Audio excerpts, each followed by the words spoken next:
Não podemos ficar chorando por aquilo que Deus disse que é dele, é meu. O Senhor Deus disse é meu. Então se desapegue disso, lance fora esse negócio, é de Deus. Pare de chorar por aquilo que é de Deus, daquilo que Deus ele realizou.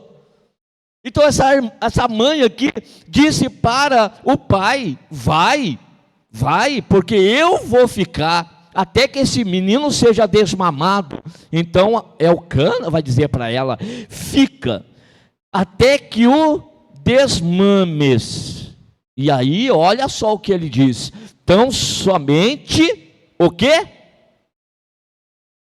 Tão somente confirme a sua palavra. Não se apegue muito, amamenta. Mas preste atenção, isso aí é mais de Deus do que teu. É mais de Deus do que teu. Só que Ana ouviu aquela palavra do maridão, guardou, e havendo desmamado, agora no outro ano, no tempo ali aprazado, levou consigo com 3 bezerros e trouxe a casa do Senhor. E agora era um menino ainda muito criança, mas já entendia as coisas, já tinha idade. A mãe agora está mais apegada ainda àquele filho. E degolaram o bezerro e trouxeram o menino a Eli, e disse ela: ah, meu Senhor, viva a tua alma, meu Senhor, eu sou aquela mulher que aqui esteve contigo para orar ao Senhor. Olha o testemunho de Ana. É o primeiro tópico que nós estamos destacando, o testemunho vivo de Ana. Está aqui perante Eli, naquele tempo chorou amarguradamente, foi tida como bêbada, mas agora ela retorna para Eli e dá testemunho: aqui está aquilo que eu pedi ao Senhor, eu estou consagrando diante do altar de Deus. Está aqui, ó. Lembra daquela mulher amargurada? Lembra daquela mulher triste?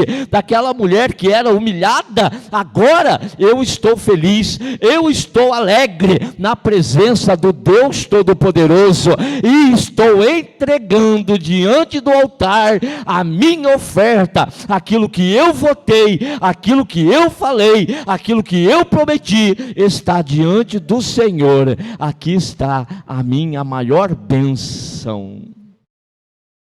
Eu quero fazer mais uma aplicação.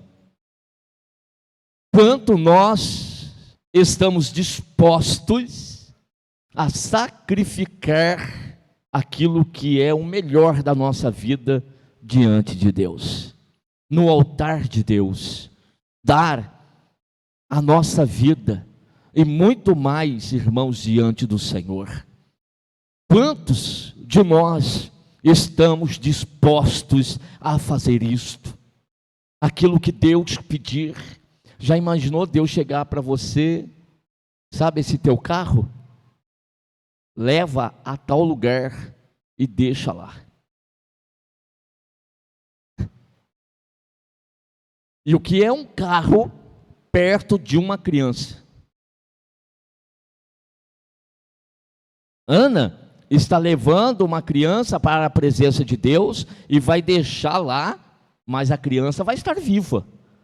Vai estar viva. Tanto é que todos os anos ela vai lá visitar o filho, vai ver o filho. E o caso de Abrão? Abrão levou o filho até a última consequência. Obedeceu a voz de Deus até a última consequência. O quanto nós, quanto cristãos, que servimos ao Senhor, que adoramos a Deus, que ofertamos ao Senhor, estamos dispostos a dar para Deus aquilo que Ele está pedindo. Hein? Então esse é um desafio da mensagem para nós nesta noite, e nós fazermos, irmãos, essa reflexão desse testemunho vivo de Ana.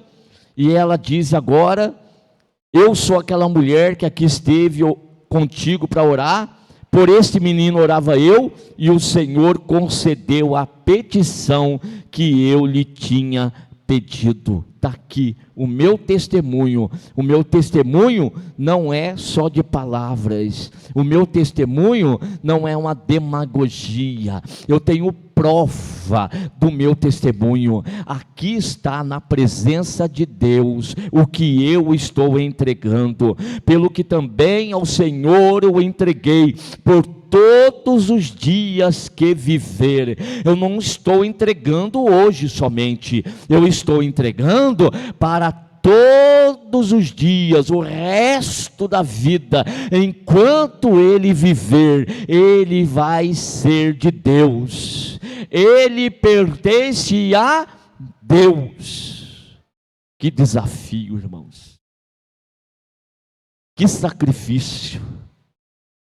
Por isso que eu digo que quando nós sacrificamos algo diante do Senhor, e daí eu me lembro da expressão de Davi, lá, aqui também, em Samuel, no segundo livro, naquela ocasião em que, por ter contado o número do povo, Deus trouxe uma praga sobre o povo, estava matando tanta gente no meio do povo, e Davi teve que sacrificar a Deus, e foi lá para a eira de Araúna, e lá ele foi sacrificar ao Senhor. E quando lá chegou, Araúna disse: olha, eu tenho aqui, era um grande fazendeiro, um homem muito rico, e ficou alegre do rei ter chegado até a sua propriedade.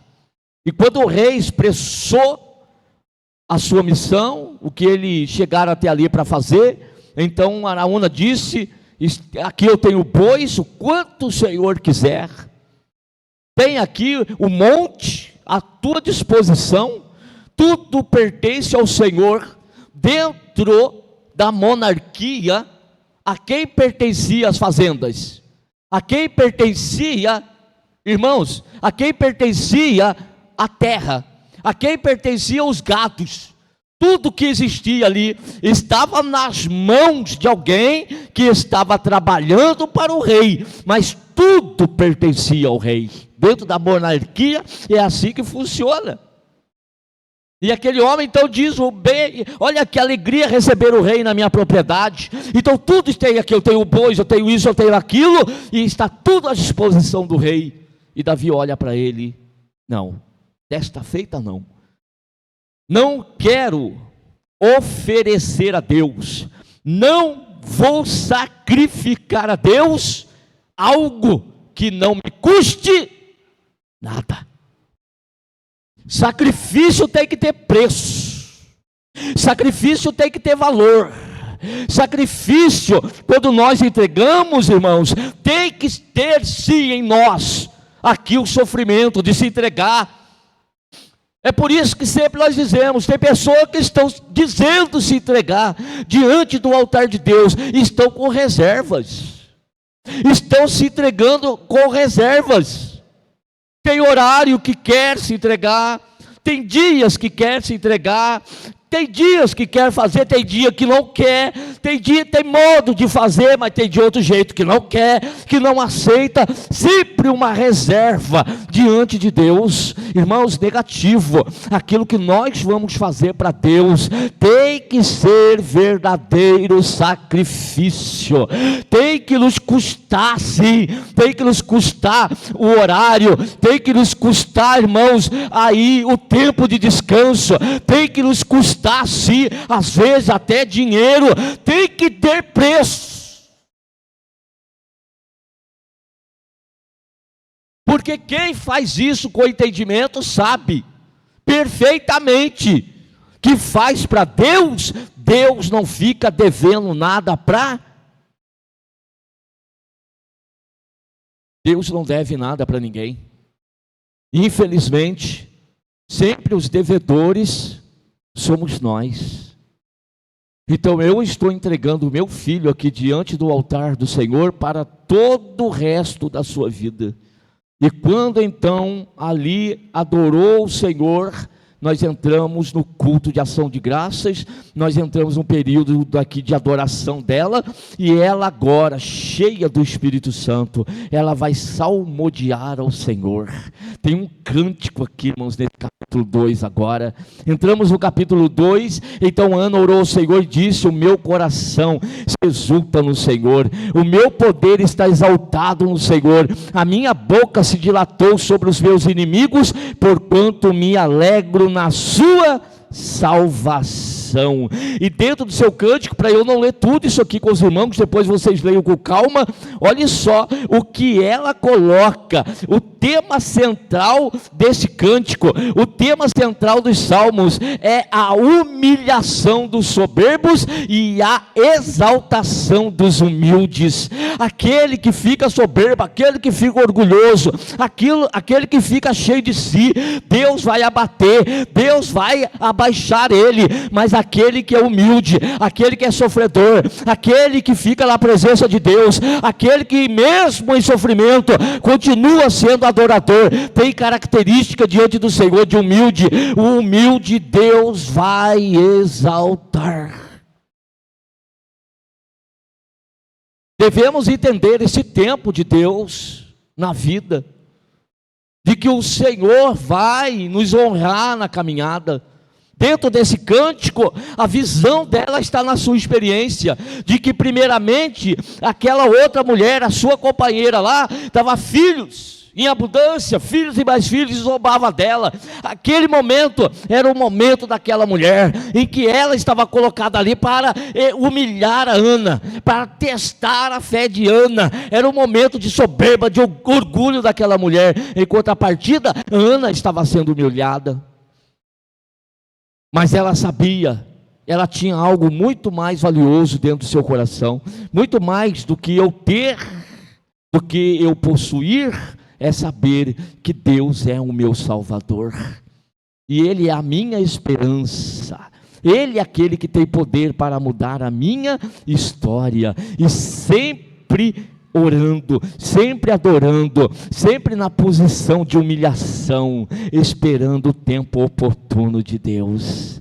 Então o tema central aí é exatamente isso aí, está no verso 4 e no verso até o verso de número 8. E quem é que vai humilhar e quem é que vai exaltar? É o Senhor nosso Deus, que faz tanto uma coisa quanto a outra. O Senhor, porque é o Criador de tudo, e todas as coisas estão sujeitas ao seu domínio. Olha o verso 8: levanta o pobre do pó, e desde o esterco exalta o necessitado, para o fazer assentar entre os príncipes, para o fazer herdar o trono de glória, porque o Senhor do Senhor são os alicerces da terra, e assentou sobre ele o mundo.